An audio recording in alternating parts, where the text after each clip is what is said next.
ये है hero Honda CD100 का इंजन चेंबर। ये वही 100 सीसी इंजन है जो पुरानी sleek, joy, splendor, CD dawn और पैशन में आता था। कोई भी बाइक का इंजन चेंबर हो, अगर अंदर से उसका हाल कुछ ऐसा हो, देखिए जले हुए इंजन ऑयल के निशान, जमा हुआ कार्बन, बाहर कीचड़ से लदा है और दूसरे साइड पे भी ग्रीस, मिट्टी और मैग्नेट साइड में भी काफी कार्बन जमा है। और ये बहुत ही कड़ा कार्बन है, आप देख सकते हैं। कसम से मैंने बहुत सारे इंजन रीबिल्ड किए हैं, लेकिन इतना कार्बन और जला हुआ तेल मैंने पहली बार देखा है।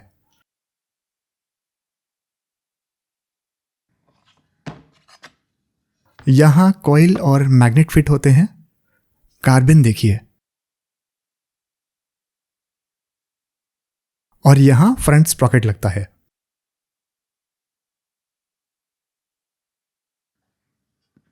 ये है राइट साइड का केस। इसमें किक शाफ्ट, क्लच असेंबली और गियर शिफ्टर लगते हैं और आगे की तरफ ऑयल फिल्टर रोटर और ऑयल पंप। ये है साइड का हाल। काफी जमी हुई कीचड़ लगी है। और अंदर से देखिए, ऐसा साफ जैसे कि अभी ये फैक्ट्री से ताजा बन के आया हो। इसका भी हाल लेफ्ट साइड केसिंग जैसा ही खराब था।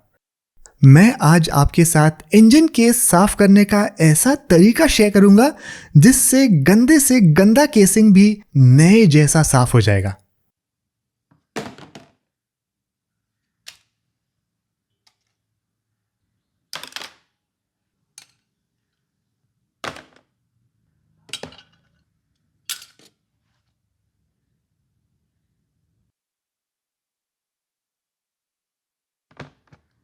ये है लेफ्ट हैंड साइड या मैग्नेट साइड। पहले हम किनारे से पुराना चिपका हुआ पैकिंग निकालेंगे। ऐसा कोई कटर लेना है जो स्टेशनरी दुकान पर आसानी से मिल जाता है और इस तरफ ब्लेड को एंगल पे रख के पैकिंग को खुरच कर निकालना है। मैं यहाँ हल्के हाथ से पीछे से दबाकर इसे चला रहा हूँ। ध्यान देना है कि चेंबर के फेस पर स्क्रैचेस ना आए।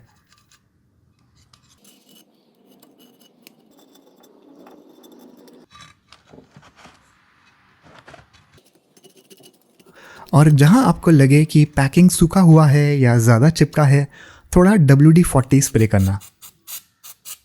इससे पैकिंग कुछ ही सेकंड में नरम हो जाएगा और आसानी से छूट जाएगा।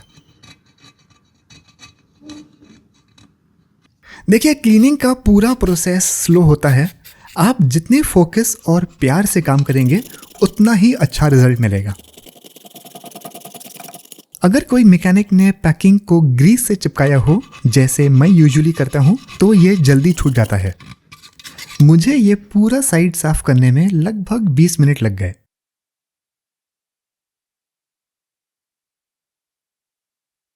ये है केरोसिन। डीजल भी ले सकते हैं। स्प्रे बॉटल में भर लेना ताकि छिड़कने में आसानी हो।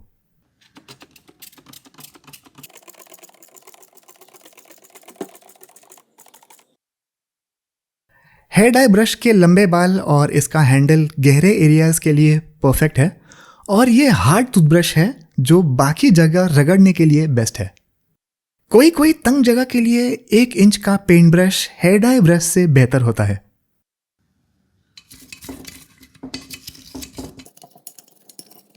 आपको समय निकालकर अच्छे से केसिंग की हर एक जगह रगड़नी है।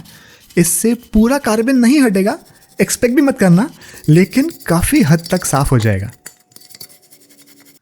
और जहां टूथब्रश से दिक्कत आ रही हो वहां हेयर डाई ब्रश यूज करना।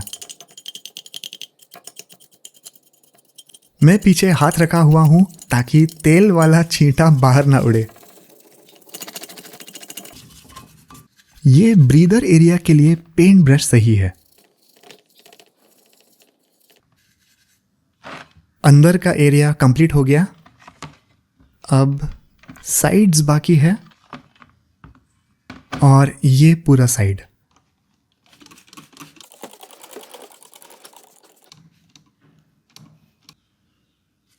ये कॉइल प्लेट और मैग्नेट वाला एरिया है। कार्बन काफ़ी कड़ा है, आसानी से नहीं छूटेगा, लेकिन कोई बात नहीं, आगे देखते रहिए। अब साइड्स के लिए हार्ड ब्रिसल टूथब्रश सही रहेगा।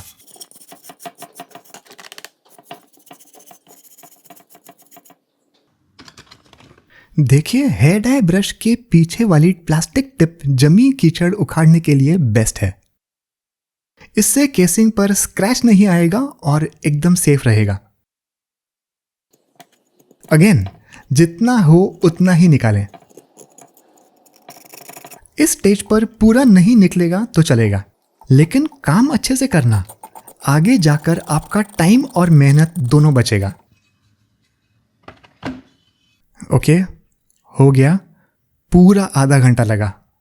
कड़ा कार्बन नहीं छूटेगा, लेकिन कोई टेंशन की बात नहीं है। अब इसको केरोसिन से अच्छे से भिगाकर 3 से 4 घंटे के लिए छोड़ देना है। ढककर रखें ताकि केरोसिन उड़कर सूख न जाए। मैं थक गया था तो मैंने इसे ओवरनाइट छोड़ दिया।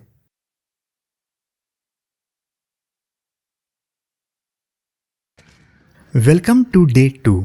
इसको प्रेशर वॉश करेंगे, लेकिन वॉशिंग के पहले जितना हो सके केरोसिन को कपड़े से अच्छी तरह सोख लेना है ताकि हमें ज़्यादा धोना ना पड़े। इतने टाइम में कार्बन और कीचड़ केरोसिन सोखकर थोड़े बहुत गल गए होंगे। अगर आपके पास प्रेशर वॉशर नहीं है तो आसपास के किसी वॉशिंग सेंटर पर जाकर धुला लेना।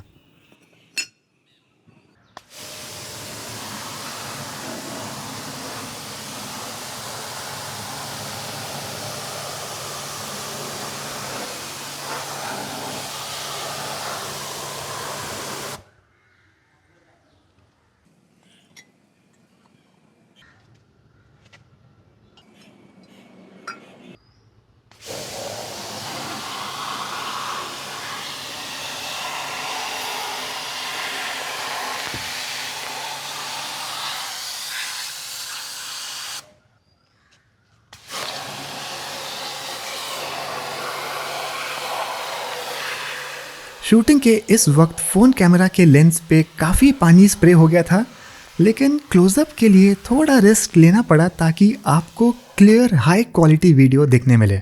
इस चक्कर में वीडियो का ये पार्ट थोड़ा धुंधला हो गया, जिसके लिए मैं माफ़ी चाहता हूँ। इसको कुछ घंटे के लिए धूप में सुखाने रख दिया और अब आप रिजल्ट देख सकते हैं। कार्बन काफ़ी हद तक हट गया है, लेकिन तेल का पीलापन अभी पूरी तरह गया नहीं। कार्बन कितना कड़ा है देखिए। साइड पे थोड़ी बहुत कीचड़ रह गई है। कॉइल प्लेट के पीछे भी इंजन ऑयल होता है, इसलिए इधर भी काफी कार्बन है।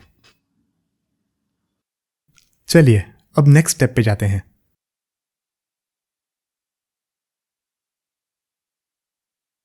शायद आपको ये स्टेप थोड़ा पकाऊ लगेगा। आप सोच रहे होंगे, अब तक खुरचना खत्म नहीं हुआ, ये बंदा क्या बता रहा है।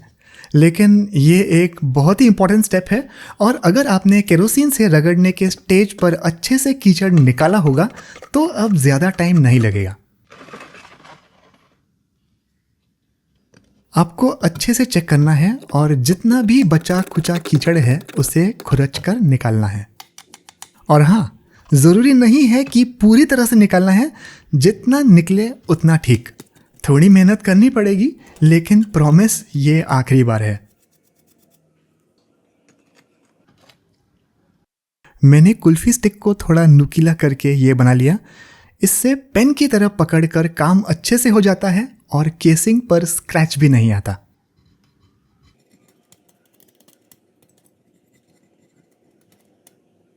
मुझे इस स्टेप में अराउंड 15 से 20 मिनट लगे। मेरे लिए तो ये बहुत ही सेटिस्फाइंग काम है और देखने में भी सेटिस्फाइंग है, खासकर जब कीचड़ उखड़ कर निकलती है।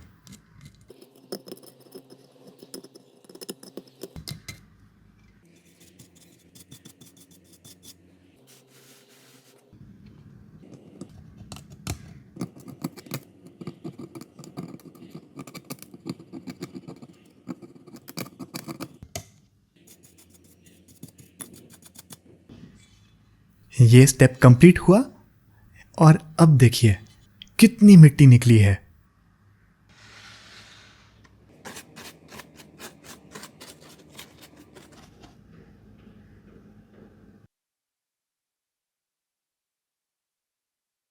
अब हम कार्बन और पीलेपन को माइल्ड या हल्के एसिड से हटाएंगे। पहले इसे अच्छे से गीला कर लेते हैं और ये है अपना हल्का एसिड। कोई भी टॉयलेट क्लीनर में 10.5% एसिड होता है और वो मेटल के लिए बिल्कुल सेफ होता है। हमने केस को गीला कर लिया है ताकि क्लीनर हर जगह अच्छे से फैले। अच्छे से डाल देना है और थोड़ा ज़्यादा गिरा तो कोई नुकसान नहीं होगा क्योंकि हम इसे सिर्फ कुछ ही मिनट के लिए रगड़कर तुरंत धो देंगे।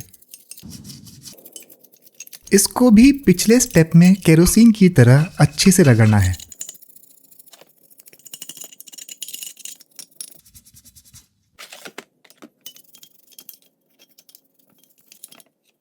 कैमरा पे दिखाने के लिए मैं गार्डन का स्प्रे पंप यूज कर रहा हूं।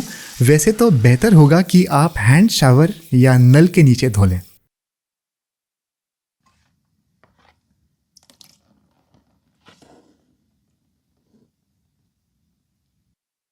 ठीक ही ठाक साफ हुआ है। असली मजा अब आने वाला है। चलिए अब अगले स्टेप पर जाते हैं।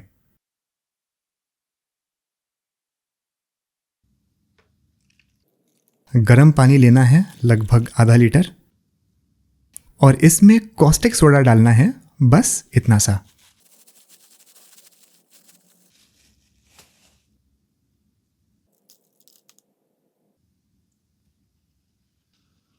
अच्छे से घोल लेना है। इसे संभल कर हैंडल करना है, स्किन से कांटेक्ट ना हो तो बेहतर होगा। अब इस कॉस्टिक सोडा सॉल्यूशन को पीलेपन और कार्बन पे लगाना है। अब जरा इस एरिया पर ध्यान दें और देखिए कितना असरदार है। कुछ ही सेकंड लगते हैं साफ होने में। अब देखिए,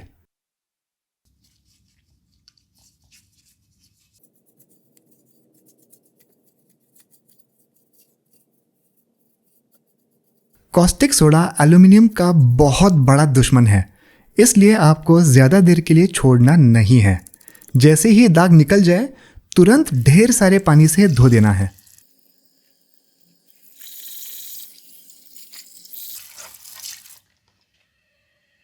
और अगर धोने के बाद भी थोड़ा दाग बचा हो तो आपको सिर्फ उसी दाग पे रिपीट करना है जब तक वो हटे ना। कड़े कार्बन के लिए टूथब्रश ज्यादा सही रहेगा। थोड़ी एक्स्ट्रा मेहनत करनी पड़ेगी।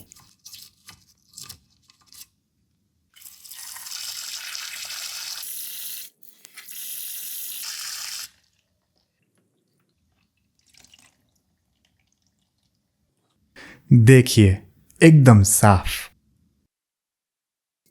और इसी तरह पूरा चेंबर साफ कर लेना है।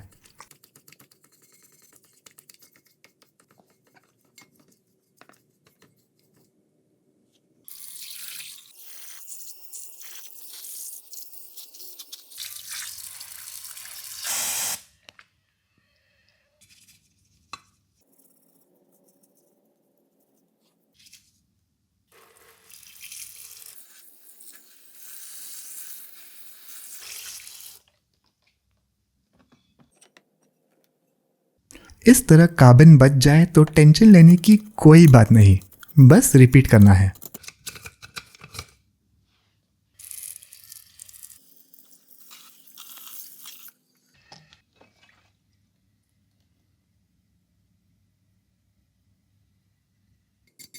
अब बस साइड्स करनी है और जो थोड़ी बहुत कीचड़ बची है वो घुलकर निकल जाएगी।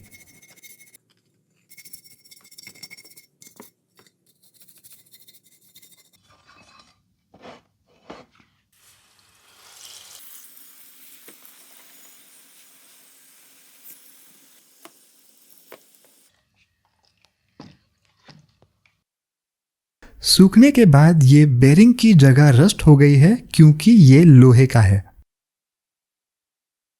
यहां थोड़ा तेल लगाकर फिर रगड़ना है ताकि ये तेल में भीगा रहे।